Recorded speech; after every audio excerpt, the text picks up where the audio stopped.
Hello and welcome back to another video. I'm so happy you're here. Today we're breaking down my favorite books of 2024. So I have my trusty book journal over here where I have made my list. The things that are highlighted are my very top favorite books of the year. And I am going to be popping up just like a little picture of this on the screen so you can kind of see exactly what I'm talking about here. I did have like a little bit of an overflow. I had 4 books that would not fit on this spread that I made, so they're on the side and it's pathetic right now, but I'm gonna figure out a way to like kind of like work that into my journal. I just haven't done it yet. So I have gone ahead and made a list of my top favorites. I have a list of 43 total. But today I'm going to go over just the ones that are highlighted, which is my top 20 books of 2024. Because I feel like anything more than that is going to take forever. Like even last year, I think I did 23 for 2023 and that video took a long time. So I'm going to try to keep it short. All of these books that I highlighted in my journal, they were all like 6-star books. So that is this list, not what you're looking at. What you're looking at is just my book journal and they are in order of, how I read them last year. So like I started with, the first one and ended with number 43 or 44, whatever, how many I have. These are the books here, and these are my physical copies. So I do not own all of them that you are seeing on that list. Some of those that you're seeing on that list I read on Kindle or I read on Kindle as an ARC.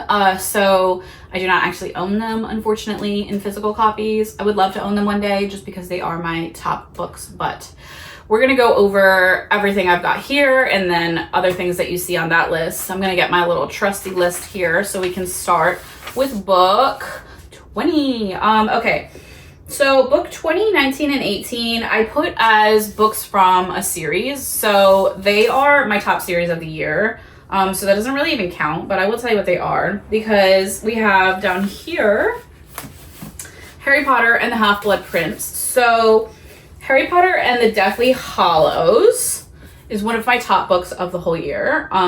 So I also love this book, but like, I just felt like it would be really hard for me to label books from like this series as a whole because I don't know. It's just very hard to do that. So I didn't want to like do my top 3 books as the Magnolia Park series because that was almost what it was going to be. So I just decided to pick my favorite book out of that series and put that in the position at the top of the list. So this other book, like it was still amazingly good and it does not deserve spot 20, but I just put it there because it was like kind of extra and we're going to talk about the other Harry Potter book as well. So let's start it off with that. Hopefully that made sense to you. It made sense in my mind. Anyway, let's start it off with this one because this has the last spot as of right now, but absolutely loved it. And the Harry Potter series was just so incredible. And I've been reading this for a good little while. You've probably heard me talk about it in other videos, but it took me a while to read. I finally finished the whole entire thing this year. And I actually just read The Cursed Child, which is like the play as a book form. And I absolutely loved it. So I just read that in January of this year. So yeah, I would just, if you haven't read Harry Potter, like read it because it is amazing. And I will definitely be rereading these at some point in my life and doing an annotation of the whole series because I just love it so much. Okay, for book 19, I put Forgive Our Survival because that is part of a series. And so let me grab the book. This book I just grabbed as representation because this is the only one I actually own of the series. The other ones I have ARC read. This is the first book in the series. It's the Forgive Me Father series. And we will talk about this later because we'll get to this. I'm going to put this off for now. Then I have Daisy Hates and the Great Undoing, and I absolutely adored this book. I absolutely adore the Magnolia Park series, so we will talk about that later because that has one of the top spots as well. So now we're on to the actual rating part of it. Coming in at number 17 is Honey. This book was so cool. It was about a pop star that just went along living her life and you just went along with her, and it was just very behind the scenes. I think it was extremely well done. It was very well thought out. There was great detail on things that I wanted there to be great detail on. And the story also just moved along very fast. It was very fast paced. It was easy to keep up with. It was exciting. And I read this within a few days. Number 16 is Almost. I annotated the heck out of this book.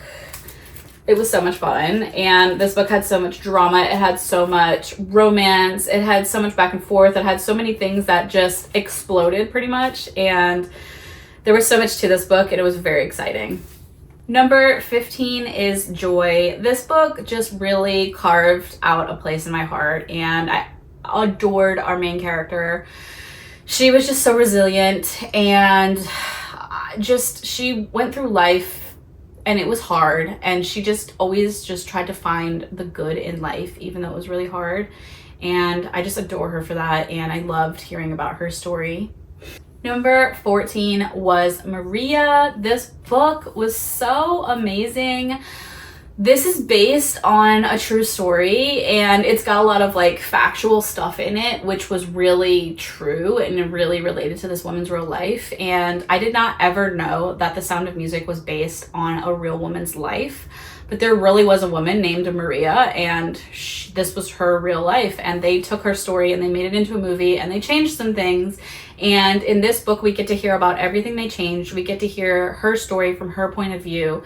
There is an interviewer that's interviewing her and just giving us all the details. And it was done so well, and it was not boring in the slightest. It was so fast paced, and I was flipping pages so fast, and I adored this book. Number 13, A Man Called Ove. I borrowed this book from my mom, so I don't physically have it, but I would love to own it one day, because this is one of those books where I just was itching to annotate it the whole time I was reading it. There was so much good stuff in it. Ove was so lovable as a character. I just wanted to give him a big hug, and his story there was so much to it. We got past, we got present, and it was fantastic. Number 12, I have right here, is Never. Jessa Hastings is the author of this book. She's also the author of the Magnolia Park series, which I fell head over heels for this year. And I picked this up because I was really interested to see if her other writing, was similar or what it was like. And this did not disappoint. I really, really enjoyed it. It is a retelling of Peter Pan, and I think it was just so wonderfully done. And it is such a different retelling on Peter Pan, and it also has Captain Hook's son in here, which I thought was really cool. And the characters I'm totally in love with. This is the first book in a series as well, so she's going to be writing a follow-up to this, and I cannot wait for it. Book number 11 is Saving Six.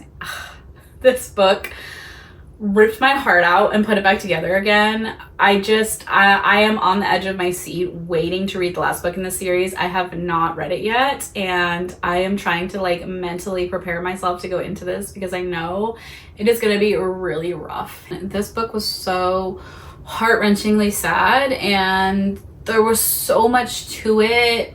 And we got to deeply see inside two characters' heads that we never got to see before, and it is rough going, let me tell you what, but totally, completely, and utterly worth it. And my heart was just completely shattered through the whole book.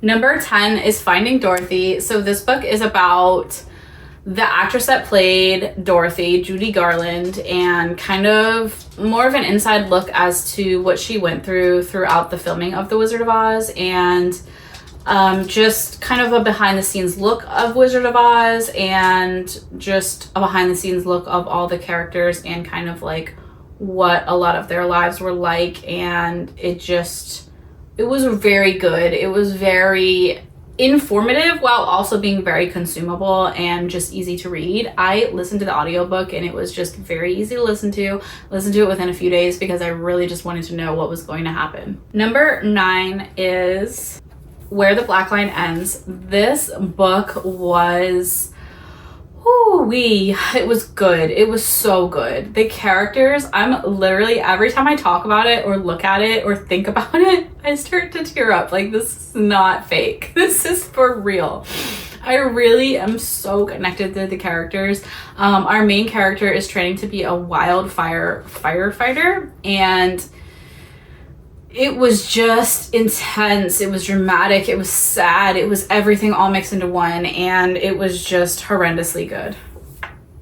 Number 8 is The Great Alone. So me and my mom just buddy read this last month, and we were constantly texting each other, like on the edge of our seat, freaking out about certain things that was happening in this book.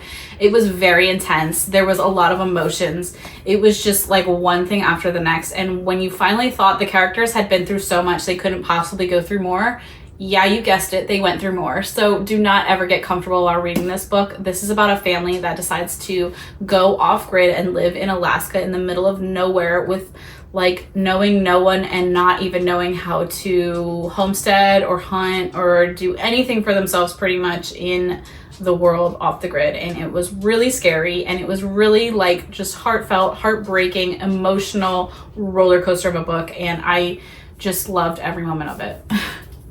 Number 7, none of this is true. So I would highly suggest listening to this on audiobook because that's how I read this book. And it is like there's a podcast going on throughout the whole book, and it was just really cool to do the audiobook because you got to hear the sound effects and everything of a podcast, and it really sounded like a real podcast, and it was just very cool how they did it on audiobook.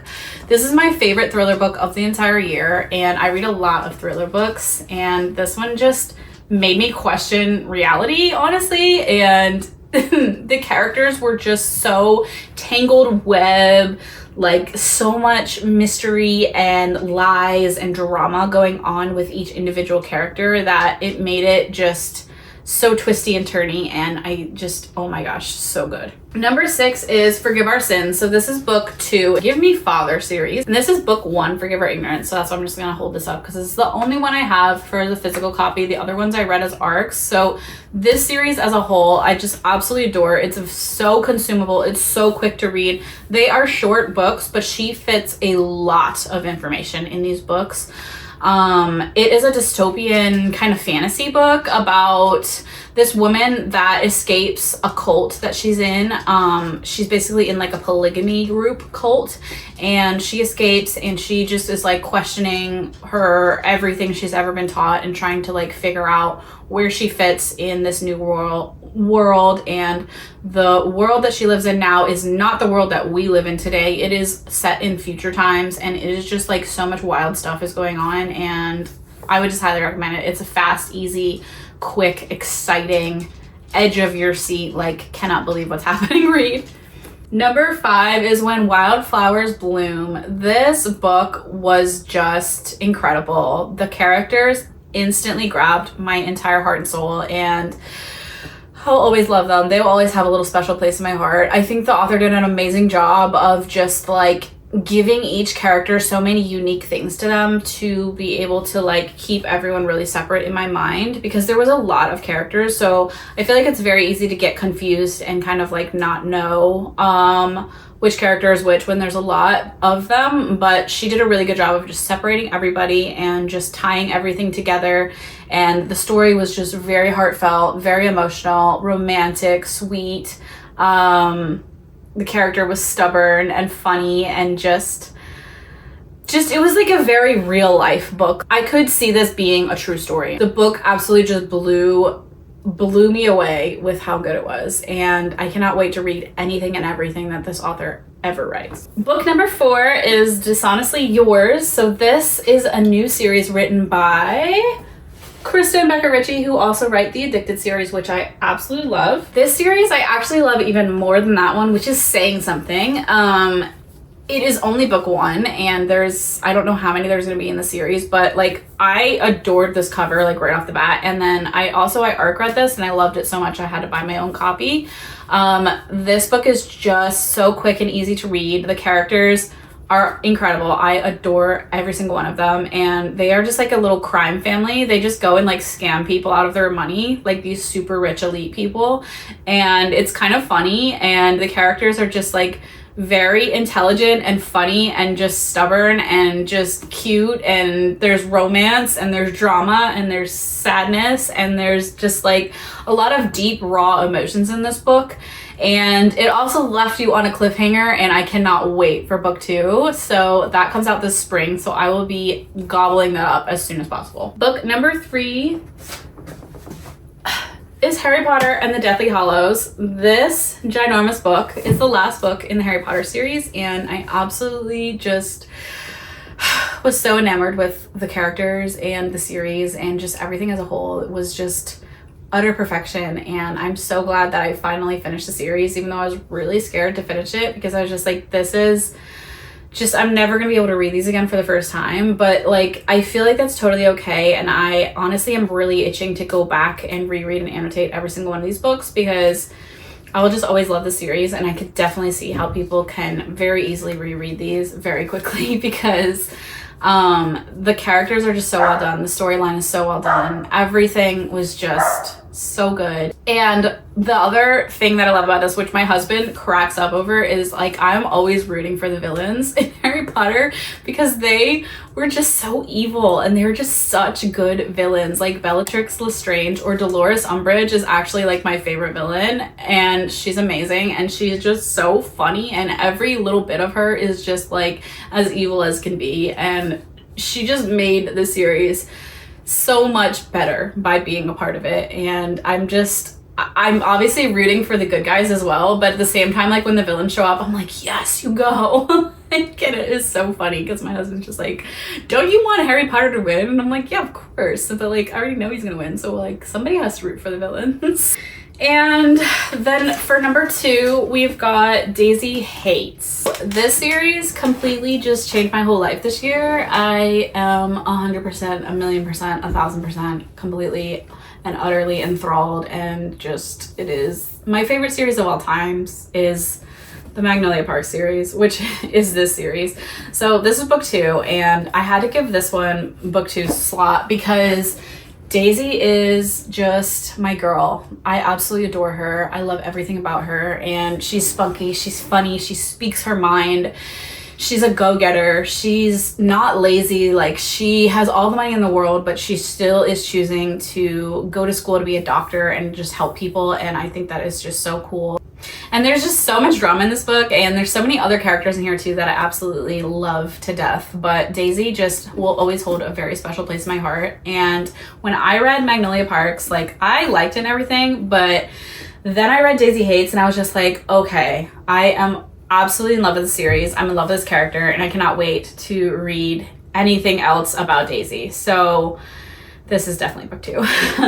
And then the one that gets number 1 slot is The Long Way Home, Magnolia Parks. Okay, so I pretty much narrowed down. I chose a favorite book from each month of the year last year, and then I chose from there, like, which was my favorite. I narrowed it all the way down to one book, and that one book was this. So I had to give this one slot number 1 because it deserved it. This book is utterly heartbreaking. I am trying to think if there's been any other books that I have literally like sobbed my eyes out, uncontrollable crying.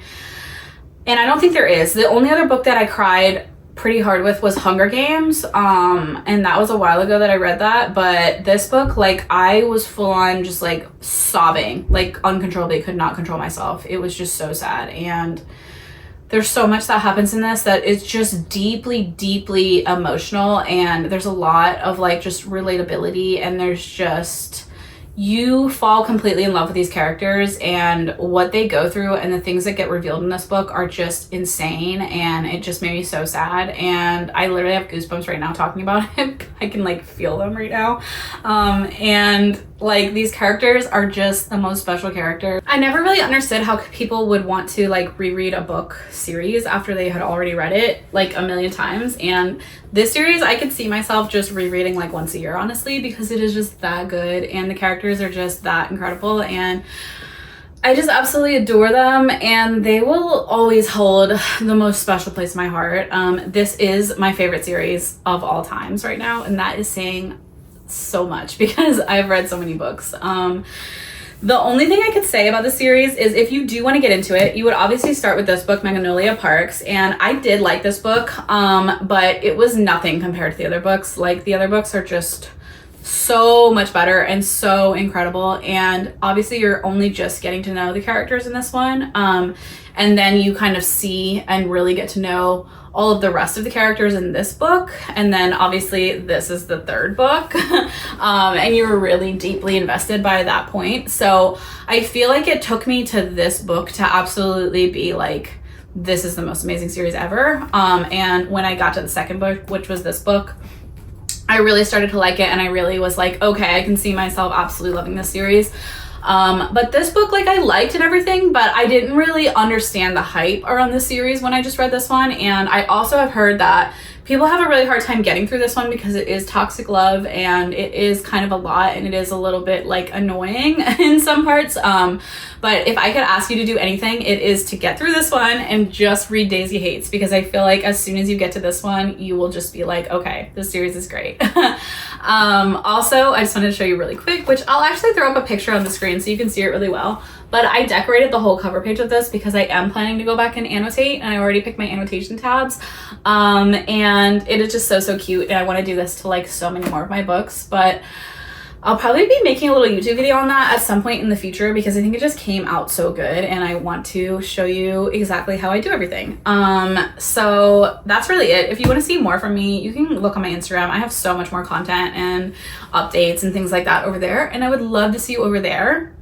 Please subscribe and like this video, and leave me a comment. Tell me what your favorite books of the year were, because I feel like when a reader gives me the recommendations for their favorite books, like, it means so much to me, because I know those are like your 6-star books and they're so incredibly special, and that means that I would probably like them. So make sure you let me know what those are. Tell me what you're currently reading if you don't want to pick a favorite. Give me like your top 10 favorites, you know, you don't have to just pick one.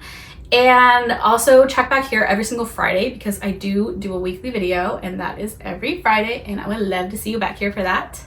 And that's really all I got for you today. Thank you for hanging out, and I will see you on a new video soon. Bye.